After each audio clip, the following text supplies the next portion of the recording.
ایک روز شوہر نے پرسکون ماحول میں اپنی بیوی سے کہا، بہت دن گزر گئے ہیں، میں نے اپنے گھر والوں، بہن بھائیوں اور ان کے بچوں سے ملاقات نہیں کی۔ میں ان سب کو گھر پر جمع ہونے کی دعوت دے رہا ہوں، اس لیے برائے مہربانی تم کل دوپہر اچھا سا کھانا تیار کر لینا۔ بیوی نے گول مول انداز سے کہا، انشاءاللہ خیر کا معاملہ ہوگا۔ شوہر بولا، تو پھر میں اپنے گھر والوں کو دعوت دے دوں گا۔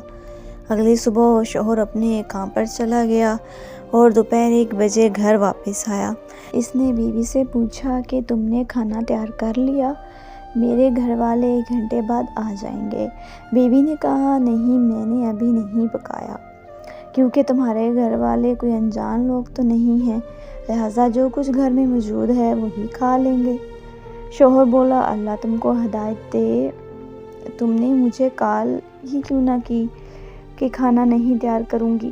وہ لوگ 1 گھنٹے بعد پہنچ جائیں گے، پھر میں کیا کروں گا؟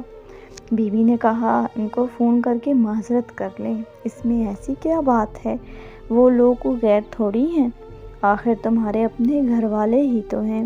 شوہر ناراض ہو کر غصے میں گھر سے نکل گیا۔ کچھ دیر بعد دروازے پر دستک ہوئی۔ بیوی نے دروازہ کھولا تو حیران ہو گئی، اس کے اپنے گھر والے تھے، بہن بھائی، ان کے بچے گھر میں داخل ہو رہے۔ بیوی کے باپ نے پوچھا، تمہارا شوہر کہاں ہے؟ وہ بولی، کچھ دیر پہلے ہی باہر نکلے ہیں۔ باپ نے بیٹی سے کہا، تمہارے شوہر نے گزشتہ فون پر میں آج دوپہر کے کھانے کی دعوت دی، یہ کیسے ممکن ہے کہ وہ دعوت دے کر خود گھر سے چلا جائے؟ یہ بات سن کر بیوی پر تو گویا بجلی گر گئی ہو۔ اس نے پریشانی کے عالم میں ہاتھ ملنے شروع کر دیے، کیونکہ گھر میں موجود کھانا اس کے اپنے گھر والوں کے لیے کسی طور لائق نہ تھا، البتہ یقیناً اس کے شوہر کے گھر والوں کے لائق تھا۔ اس نے اپنے شوہر کو فون کیا اور پوچھا کہ تم نے مجھے بتایا کیوں نہیں کہ دوپہر میں میرے گھر والے آ رہے ہیں؟ شوہر بولا، میرے گھر والے ہوں یا تمہارے گھر والے، فرق کیا پڑتا ہے؟ بیوی نے کہا، میں منت کر رہی ہوں کہ باہر سے کھانے کے لیے کوئی تیار چیز لے آؤ، گھر میں کچھ نہیں ہے۔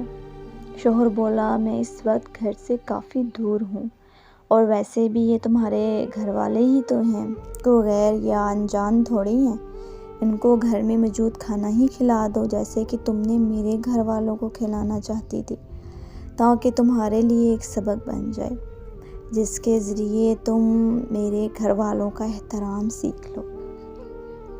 دوستو، لوگوں کے ساتھ ویسا ہی معاملہ کرو جیسا تم خود ان کے طرف سے اپنے ساتھ معاملہ پسند کرتے ہو۔